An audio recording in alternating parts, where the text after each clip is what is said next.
It's 1950, Silverstone, the very first Formula One World Championship Grand Prix. The crowd leans forward as a small red machine tears through the corner, the Alfa Romeo 158. Nicknamed the Alfetta, its supercharged straight-eight engine screams past 8,000 revolutions per minute. A sound so sharp and relentless, it feels less like noise and more like electricity cutting through the air. To the spectators, this wasn't just a racing car. It was a symbol of speed, of progress, and of danger, all packed into one impossibly fast machine.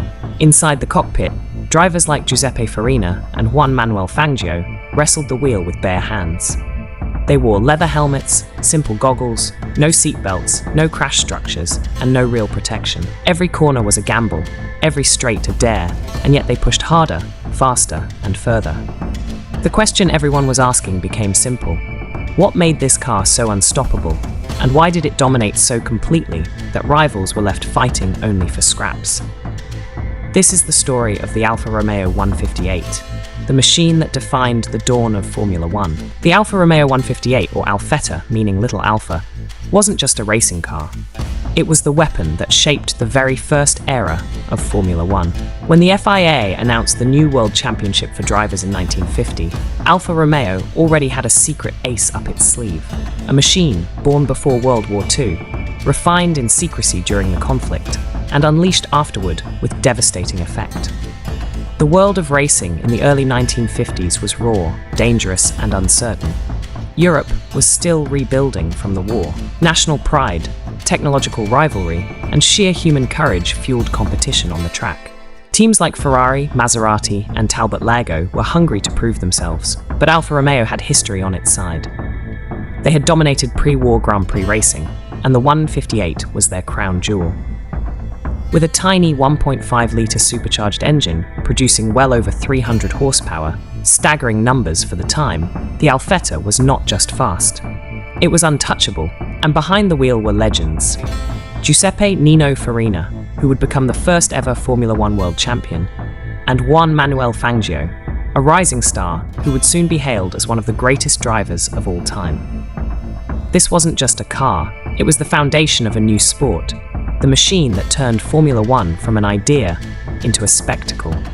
To understand the genius of the Alfa Romeo 158, we first need to understand the problem it was designed to solve. In the 1930s, Grand Prix racing was dominated by the mighty German Silver Arrows, Mercedes-Benz, and Auto Union. Their government-backed machines produced staggering power, often twice that of their rivals, and they seemed untouchable. For Alfa Romeo, a proud Italian mark with racing in its DNA, this was unacceptable. They needed a car that could fight back, one that could be nimble enough to compete with the German giants, despite having far fewer resources. The answer came in 1938, the 158, the Alfetta. It was small, light, and armed with a 1.5-litre straight-eight engine fitted with a supercharger. At first, it produced just 195 horsepower, modest compared to the German monsters.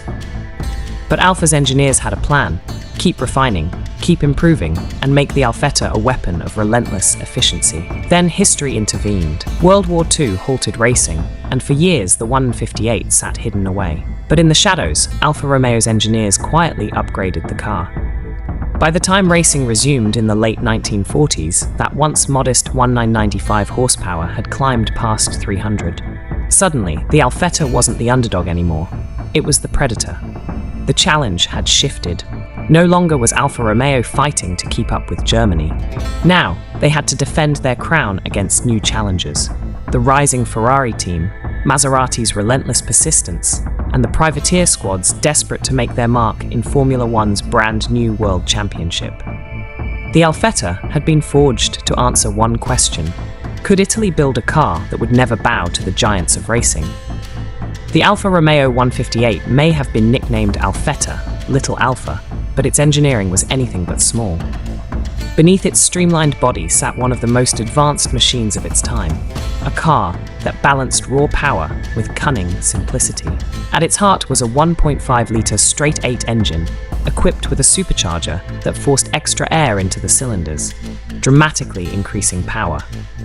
In its earliest form, back in 1938. It produced just under 200 horsepower. But through constant development, Alfa's engineers pushed it past 350 horsepower by 1950, and eventually even higher.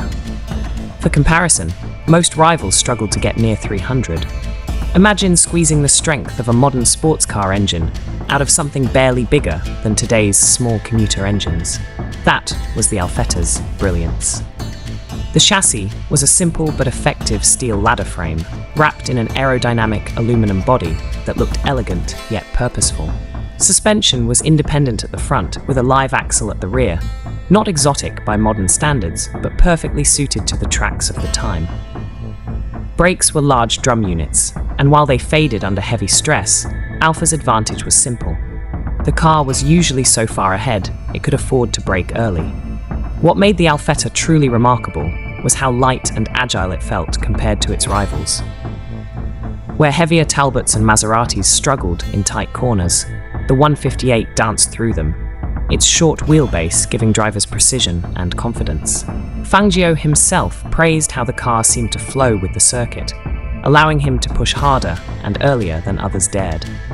And behind it all was Alfa Romeo's secret weapon, relentless development. Every race was a test session, every victory another excuse to improve. The Alfetta wasn't just a machine, it was a living project, evolving week by week into the perfect Formula One predator. The 1950 Formula One World Championship was history in the making. For the first time, drivers weren't just competing for individual race wins, there was a title at stake. And at the center of it all stood the Alfa Romeo 158, flanked by its three-star drivers, Giuseppe Farina, Juan Manuel Fangio, and Luigi Fagioli. Together, they formed what the press called the impossible team. On May 13, 1950, the championship opened at Silverstone. The scene was surreal. King George VI, Queen Elizabeth, and Princess Margaret themselves attended the race, lending royal weight to this brand new sport. On track, the Alfettas were untouchable. Farina took pole, set the fastest lap, and won the race. Fagioli and Fangio followed, making it an all-Alfa 1-2-3. The world had just witnessed domination, and the season had only begun. Weeks later, Formula One went to the twisting streets of Monaco. Here, the drama unfolded instantly. Crash on the opening lap blocked the narrow circuit, wiping out more than half the field. Fangio, however, slipped through the chaos and charged into the lead. He danced the Alfetta through the tight corners, untouchable once again, and claimed his first World Championship victory. Farina, caught in the pile-up, could only watch his teammate take the glory. At Bremgarten, the Swiss Grand Prix revealed the tension brewing inside Alfa Romeo's own garage. Farina and Fagioli clashed over team orders. Both wanted to win, but Alfa demanded cooperation. In the end, Farina triumphed again, while Fangio suffered mechanical trouble. Suddenly, fierce three-way battle for supremacy wasn't between Alfa and its rivals. It was within Alfa itself. In Spa-Francorchamps, Fangio delivered a masterclass. On the long, sweeping Belgian circuit, he used the Alfetta's stability to full effect, gliding through the corners with unmatched precision. This time, there was no mistake, no failure. French Grand Prix at Reims turned into another Alfa parade, with Fangio securing victory and Farina finishing just behind. By now it was clear, no other team could touch them. Ferrari and Maserati fought valiantly, but their cars were heavier, slower, and less reliable. The question wasn't whether Alfa Romeo would win the championship, it was which Alfa driver would take the crown. It all came down to Monza, the Italian Grand Prix. The air was electric with national pride. Alfa Romeo was Italy's jewel, and the Tifosi filled the grandstands in red. The championship was on the line between Farina and Fangio. Farina knew he had to deliver the race of his life. He attacked mercilessly, pushing the Alfetta to its limits. Fangio, meanwhile, suffered heartbreak. Mechanical failure struck again, forcing him to retire. As Fangio's car rolled to a stop, the crowd's focus shifted to Farina, who stormed ahead. After 80 grueling laps, Farina crossed the finish line first. Giuseppe Farina became the first ever Formula One world champion, driving the Alfa Romeo 158 into immortality. Fagioli finished second in the standings, Fangio third. Alfa Romeo had not just won the championship, they had swept the podium.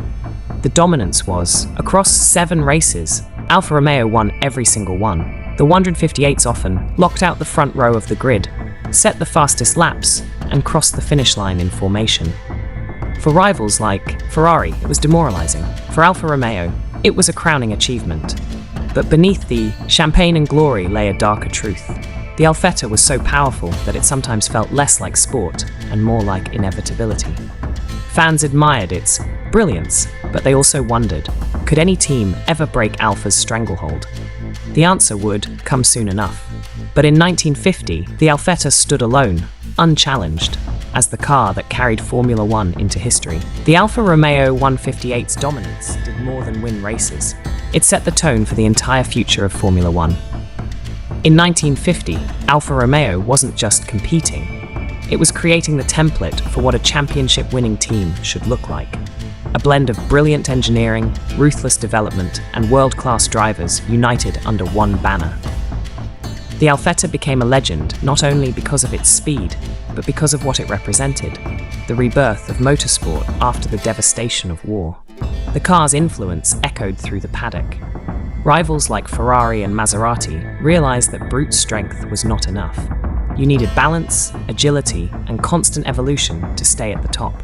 Ferrari, in particular, studied every inch of Alfa's formula and used those lessons to launch their own era of dominance just a few years later.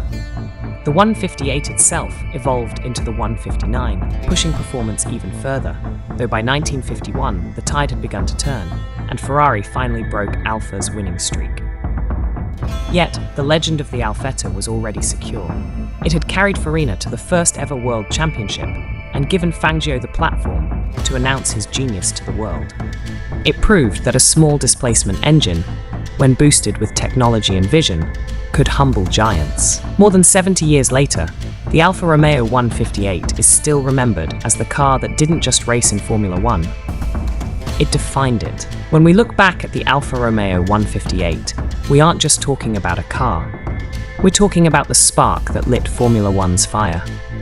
A machine born before the war, perfected in secret, and unleashed to dominate at the very moment the sport itself was born. Farina, Fangio, and Fagioli may have been the men behind the wheel, but it was the Alfetta that carried them into history. It was fast, it was untouchable.